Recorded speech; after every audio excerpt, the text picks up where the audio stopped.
Black Live segment 3. I am intimidated already. Well, Kyle intimidates me. Just we got two media people that are far ahead of where I am, so I could just move away and let these guys do. Stephanie White needs no introduction, but she has been gracious enough to join us after a busy day on campus as well.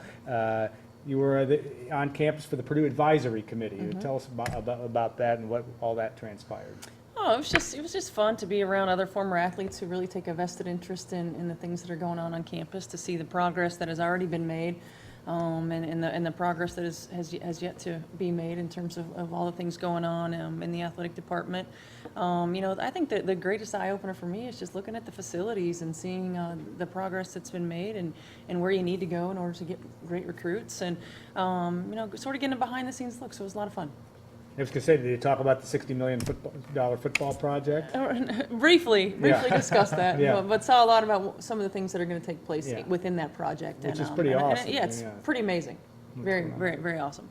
So in your first season as head coach of the Fever, you couldn't have asked for much more except for maybe one more victory, right? But I mean, other than that, you have to be pretty pleased with how it went. Absolutely. It's you go back to start of training camp and you think about where we were in terms of our team, and my goal for our team all season long was to be better today than we were yesterday, and really didn't want to put massive expectations on, because it was a transition period. We had a lot of new players or players in their second year who were looking to get a little bit more comfortable in our system, and our system was changing.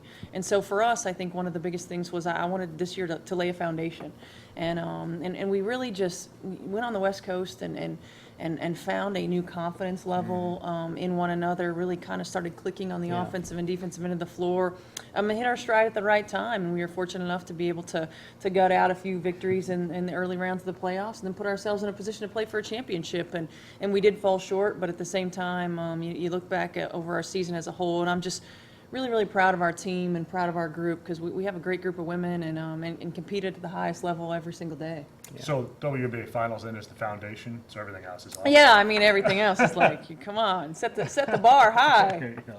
That's Indiana for us. So, I mean, that's what you want to be. But I thought, and we had the joy of hearing you talk a couple of weeks ago at a Purdue Alumni Association event, and just how you looked at versus college versus the pro game. Your experience as a pro, not always being, not everybody having that same work ethic that you've had. How have you incorporated that into what you've done as a coach, and you've coached obviously at both the college and pro level as well? But how has that worked its way out for you? Well, I think one of the things, it starts with evaluation. And one of the things I make sure that I focus on when I'm evaluating players is not getting so caught up in the numbers, because everybody's a great player in their own right, and numbers can be deceiving. And just really looking for character type of players. How hard they play, watching them off the floor as much as on the floor, how they're interacting with their teammates in the huddle, are they engaged in the huddles? How are their communication styles? Are they receptive to communication from coaches, from teammates, getting on the floor after loose balls? I mean, you can tell a lot by the body language of a player. And I want to coach players that I'd want to play with. And I think that's how you build successful teams, and it's not always easy. It takes a lot of the extra work, and it takes a lot of some of the unpopular work, because everybody loves to fall in love with the numbers, and everybody loves to fall in love with players that make shots and do all those other things, but it takes all kinds. And I think for us, for me, I praise those things. Those are the things that I emphasize. I emphasize our assist-to-made field goal ratios. I emphasize the things that are intangible, because I feel like if you do all the little things, they add up to big things. And that's my communication style, and that's my coaching style. And for me, it's what I feel comfortable with. It's what I value, and it's a character trait that I'd like to see the teams that I'm a part of to really showcase. And your team played pretty well in that style, right? I mean, to me, you lined up, and this is no offense to your roster, but you lined up your roster in the Lynx roster. The Lynx roster was, there are a lot of names on there that jump off the page at you and go, well, that's a pretty loaded roster. But, the way you guys competed with them, I thought is sort of telling of how your team came together late in the year. And I think one of the characteristics of our franchise, and it's Tamika Catchings, and it's what Lynn Dunn established in the culture, is how hard we play. And that's one of the things that new players coming into our organization have a hard time really coming to terms with, is that okay, it's expected every day. This is not just expected on game day. It's expected every day. And then the ones who value that and who say, okay, well, this is just how we do things, they'll flourish, and we flourish because of that. And I think that's really one of the reasons that we were able to be in a lot of games that on paper maybe we shouldn't have been in, because we have that toughness, that grittiness, and we really do lay it on the line every single day. One thing, in terms of your Purdue experience, and it's tied into your professional experience, you obviously were recruited to Purdue by Lynn Dunn. You've been open to say that wasn't always the most perfect situation as an undergrad, but then now all of a sudden things change and you're coaching with her. How does that evolve for you, and what have you taken most from that experience with Coach Dunn? It's a bit like, as a kid growing up, with strict parents, as a parent who's probably going to be a strict parent, it's a bit like parenting in a sense that you don't really get a true appreciation for the way you're being challenged until after you have a chance to step back and to look at it from a different perspective and through a different lens. And playing for Lynn is hard. And when I was an assistant with Lynn and talking to our players, it is hard, but because she sees somewhere that you can get to that you don't see in yourself. But as an athlete who's going through that, a lot of times you're so self-evolved, and you can't really step outside yourself and look at that from that perspective. So that was kind of my initial coming back to Indiana, being that buffer, and then as a head coach to be able to say, I want to get more out of my team than what they think they can give, much in the same way that Lynn did. I learned more working for Lynn, and she prepared me more in the last 4 years than I've had in my entire career. Because of her work ethic, because of her communication style, because of her expectation level, because of her understanding of the game. And so, it really was a full circle moment for me, and have much greater appreciation for how she prepared me as a player. And obviously she prepared me for this situation in terms of head coaching position, because I didn't see anything that she didn't put me in that situation in practice every day. It's been 20 years ago since that freshman season. Yeah, it's a long time. But to go from then to where you are now, could you have imagined it back then? No. Yeah. Not at all. I didn't really see myself coaching even back then. But not only could I have not imagined to be at a professional level being a head coach or having the opportunity at that time to play at a professional level, I could never have imagined that the journey would have taken me at every level in my home state. I mean, to be able to play high school basketball and college basketball and play professionally in my home state is one thing. But to be able to coach high school basketball, coach college basketball, and now coach at the highest level in my home state is just an incredibly special thing. And it's very unique.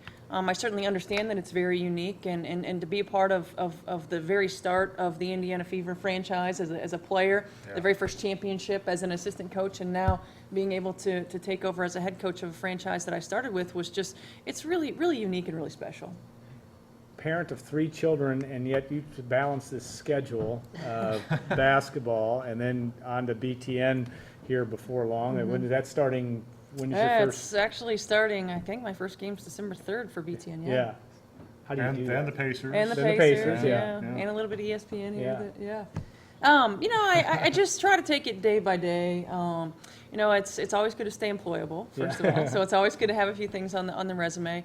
But at the same time, it's things that I love. When my oldest son was born, he was born actually the morning of Game 3 of the Eastern Conference Finals, and that night we're sitting in there and in the hospital watching the game on TV. He's from day one he's watched film with me, and we have that communication and connection to the game. He loves to watch the game. We talk about it all the time. So when I'm watching film, I can share that with him, and we can do that together. And the younger ones are starting to get into that. The twins are starting to get into that.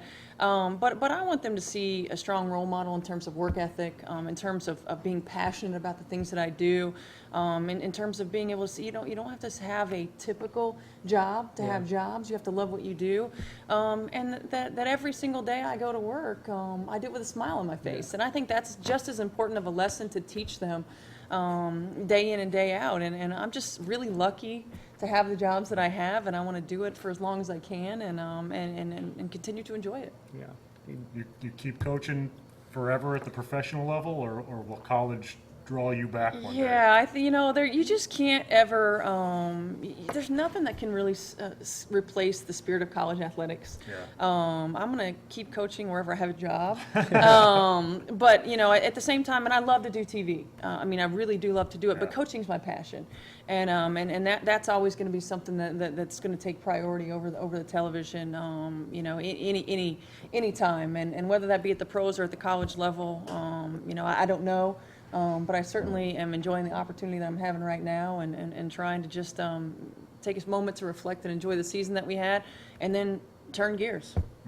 Yeah, and you have that chance to do that when doing the television analyst work. Is it hard to, because you're obviously a coach that has your own way of doing things, but when you evaluate what other teams are doing, how do you work that balance the best to stay positive, because these are colleagues to some extent of yours, and yet tell it like it is? I think that having competed at every level, I think the way that I watch the game from more of a coach's perspective than a fan perspective, I think that automatically coordinates to how I call a game. Yeah. And so, I'm not overly critical for the most part, except for one time this year. I'm not overly critical of coaches or players or officials or whatever it may be. I just say what I see. Yeah. And say, hey, and every once in a while you should insert, this is what I think they should do, or this is what I would do, or whatever. But at the end of the day, there are 1,000 different ways to do things. And as a coach, I know that, so I don't take offense when other people say it. And as a broadcaster, I want the audience to see that there are different ways. So whether it be the audience's vision, the coach's vision, the player's vision, or my vision as an analyst, it's not always going to be the same way, and it's not always the right way. There are just multiple options. And so I just call it like I see it, and that's the way I coach. I call it like I see it. That's the way I played. And so hopefully because of that, it's respected. You jumped the officials once. Once, yeah.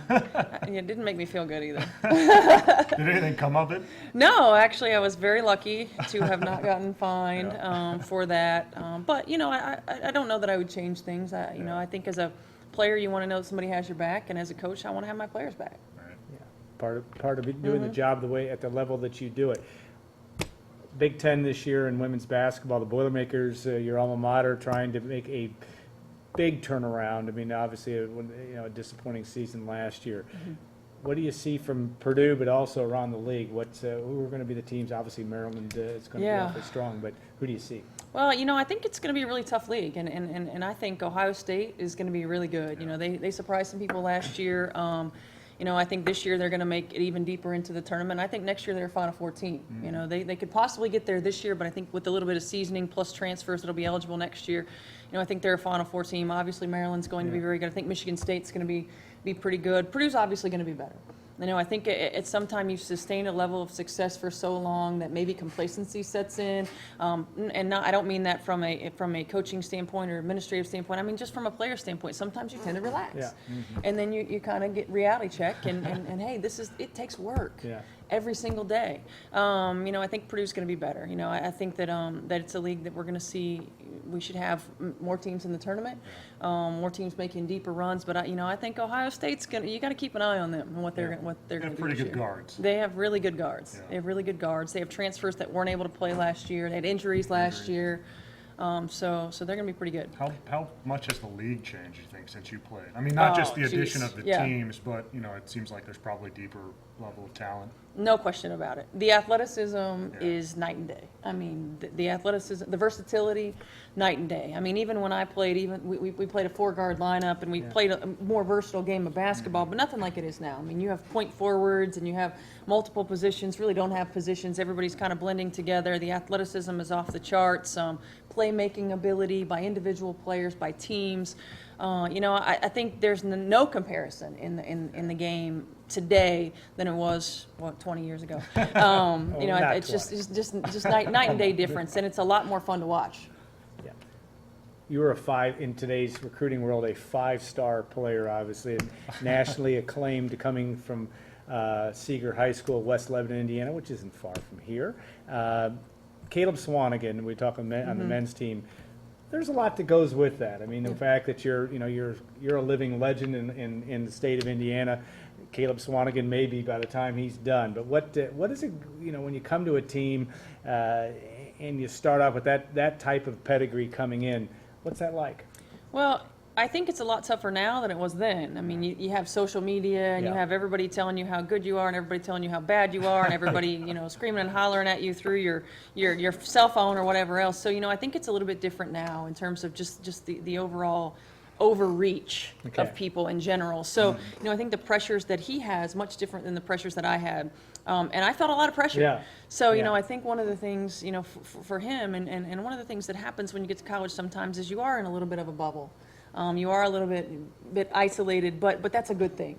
You keep your circle tight. You listen to the people who aren't always going to tell you what you want to hear. You take the bad things and you sort of let them roll off, and you take some of the good things and you help fuel your confidence. But I think more than anything is you have to have a perspective where you're understanding your own strengths and weaknesses. You have to be mature enough to handle being in the spotlight. And obviously, if he wasn't, he wouldn't have chosen to come here. So I think he's ready for that. And the other thing is, you just sort of shoulder your expectation level of I need to go in, I need to learn, I need to be better every single day. I need to work on the things my coaches are telling me to work on, and I have to just go in and be a great teammate. Be a great hustle player, and let the game come to me. I mean, he's obviously got tremendous numbers, and he's obviously going to be a tremendous player. But if you think about it in the terms of all of that stuff, it can be overwhelming. And you just have to think about it in your day-to-day focus, your day-to-day attitude in terms of gaining experience and getting better. Well, looking at that from that standpoint, and too, in terms of, would you have been heavy into social media when you were in are you glad that you played college basketball? I'm so glad that I played. I'm so glad I did everything before social media. Without this microscope, it was hard enough then. I can't imagine now. But why do they? I mean, a lot of the student athletes at this age seem to embrace it. Is it just because they have to? Is this? I mean, I know it's the culture. It's what's being done, but they sometimes seem to thrive on it. Do you think that's? I think they don't know any different. Yeah. I think they don't know any different. It's what's always been around. Sometimes you forget that when you're sending something out there, everybody's going to see it. Yes. I can delete it, but that doesn't mean it's gone forever. It's still out there. Yeah. But it is just sort of a microcosm of the culture that we live in right now. And these guys have only seen this, and they've only known this. And so, I think they just don't know any different. Yeah. You're going to stay busy with the TV and then get back at it again next summer, huh? Yeah, stay busy with the TV, get out and evaluate some players in the off season as well, and get back at it. Our season will be moved up a little bit next year because it's an Olympic year. Yeah, that's right. So we'll start training camp in April and start season in early May and take a little bit of an Olympic hiatus and get back at it. Yeah. Your takeaway from your Purdue experience, because you did have an interesting one, not only very successful, winning a national championship, but a lot of behind the scenes challenges. You played for 3 different coaches, and went through a big coaching change at an early time in your career. Looking back, outside of the great basketball experience, what are the main things you took away from that have kind of molded you to what you are today? I think one of the main things is ownership. We had, with the first coaching change, with Lynn's departure, sort of mass exodus from a player's standpoint, and came in with a group that wasn't really talented on paper, wasn't expected to do anything. And we just really started sacrificing for one another and working hard for one another, and lo and behold, we won a share of a Big Ten title. Yeah. And I think at that point, really understanding ownership of what I wanted to be about as a person, what I wanted our teams to be about, and I say I, but I mean specifically Yukari and I. Yeah. And understanding that we have a choice and that we have a voice. And that not only a voice with our staff, but a voice with our teammates. Like, this is not how we act. This is not how we behave. This is not how we treat one another. And when it is, then we celebrate that together. And so I think the biggest lesson I learned is what kind of people I want to surround myself with.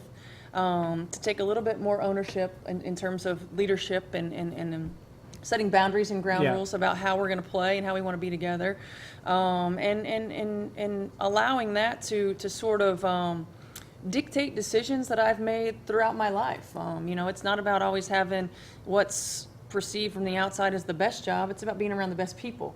It's about putting ourselves in the best situations to be successful. It's about, quality of life. And I think that in those early days, I learned a lot about that. And I learned a lot about the fact that outside influences, outside expectations, outside opinions don't always make me feel good. Yeah. And so I wanted to position myself in every decision that I made to be able to be around great people, be around challenging people, be around people who are going to make me better and I can make better, and being around good character people. Yeah.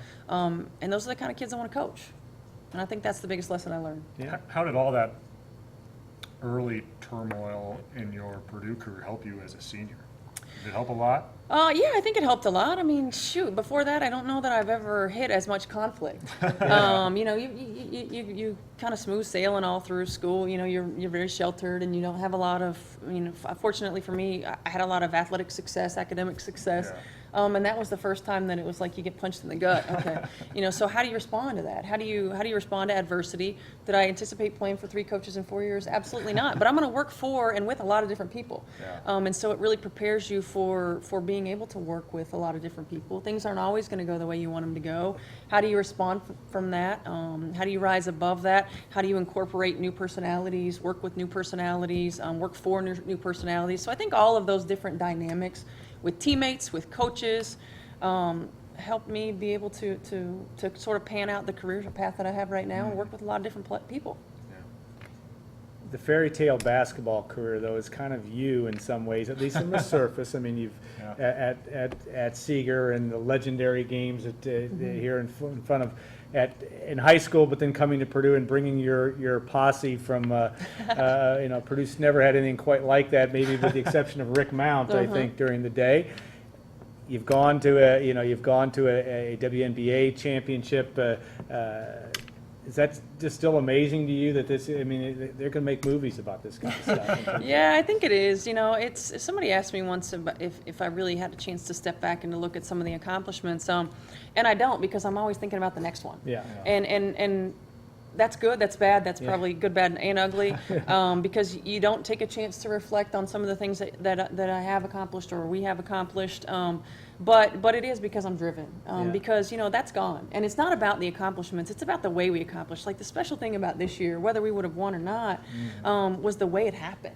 And those are the things I remember. I remember some of the 6 a.m. workouts. I remember some of the, every time we get together with alumni and people, we're talking about the road trips, and we're talking about all of those things that culminated to the championship. We very rarely talk about the championship game. Yeah. We very rarely talk about holding the trophy up or the parade or whatever else that happened after that. I don't even know where my championship ring is, because those things are just a part of what made it special. And so I think the same thing that happens the year we won the WNBA championship. It's like you go through so much adversity. You play in these you have these special moments and turning points of seasons with special people. Yeah. And those are the things that you remember, and those are the things that you talk about. And this season was exactly the same. But no, I mean, it's like once I can get Game 3 out of my mind, because it's still right there, and I don't know when that's going to go away. Once I can get that game out of my mind, it'll be time to turn a page and just, hey, what can we do to make ourselves better next year? And that's just kind of the way I've always operated. Yeah. She hit a shot. There's not much you could do. I know. Let's play before. We probably could have done something about it. That sounds like a true coach from that standpoint. In terms of that, you look at that. Do you see yourself 20 years from now still in the coaching business? Do you see yourself? I mean, people have aspirations. Heck, you started at Purdue in aviation, which I'd forgotten to tell that story. You don't fly anymore? I don't fly anymore. No. Never will. Well, I would like to at some point. It's just Did you get your timing. pilot? I did get my pilot's license. Actually, by first semester, we had our pilot's license. So you can. Do you have to go back and renew that? Yeah, or? I'd probably have to go back. Everything has changed. It's how digital. Everything's digital now. It was all analog then, and But I mean, Yeah. do you see, I mean, you can do anything. I mean, that's clear, but is it coaching? Is it business? Do you have interest? Would you like to continue to be a multitasker because you're doing so many different things now? I would like to think that that 20 years from now I can still be coaching. Yeah. You know, I'm sort of, I don't know. Sometimes you look at people my age and it's late getting into the head coaching Yeah. ranks. You know, it's kind of a cyclical thing. For Yeah. a few years, it's Yeah. the in thing to hire young people, Yeah. and then it's not the in thing to hire young people, and then it's, so I'm kind of hit the middle of both of Yeah. those, you know, the edges of both those, I guess I should say. Yeah, I want to be coaching. I mean, that's what I'm passionate about right now. You know, and that's what I've always sort of been passionate about it. I just didn't really realize it because of the way I played. Yeah. So coaching is the number one thing that I want to do. Now, this TV experience has been terrific as well, and I really do enjoy it. So if coaching is, you know, as coaches, you're like always this close Yeah. to being fired. So, you know, you always have another area to fall back on. So I think for me, to be able to do TV, I really enjoy that. It's not something I would ever completely, you know, wipe off of the radar. I'm not sure about the business thing. I think coaching and TV would probably be but coaching's definitely what I want to do. All right. Well, my guess is that you're going to be successful at that. You have been all along. Steph, thanks so much for your time Appreciate it. today. Thank and you. Appreciate you for taking the time to come up and visit with us. It's always good to have a living legend and a young living legend. That's right, not you, Kyle. In our midst. It's I'm just always happy good I for was all. there for some of the games. Yeah, there Yeah. you go. Watch them There all you the go. way, So, so. all right. Well, we want to thank our sponsors, of course, Hilton Garden Inn, State Farm agent Trent Johnson, John Basham, and the folks at Basham Reynolds and Hilton Garden Inn, Gordon, Allie, Chris, everybody in the back room that helped us out today. Brian Newbert, Stacy Clarity joined us on the show. We'll look forward to seeing you next week. Craig Terrell will be joining us, another person that played at a high level at Purdue, but played in the NFL and is a music guy. We may have our first musical, maybe we'll have a musical segment next week. You want to come sing for Craig? I would love to see you guys singing. No, you don't want to see that. Well, Kyle maybe, but we'll look forward to that next week as well, as we'll have that prior to the Northwestern game, obviously break that game down as well. Enjoy the week, and we'll look forward to seeing you next week on Gold and Black Live.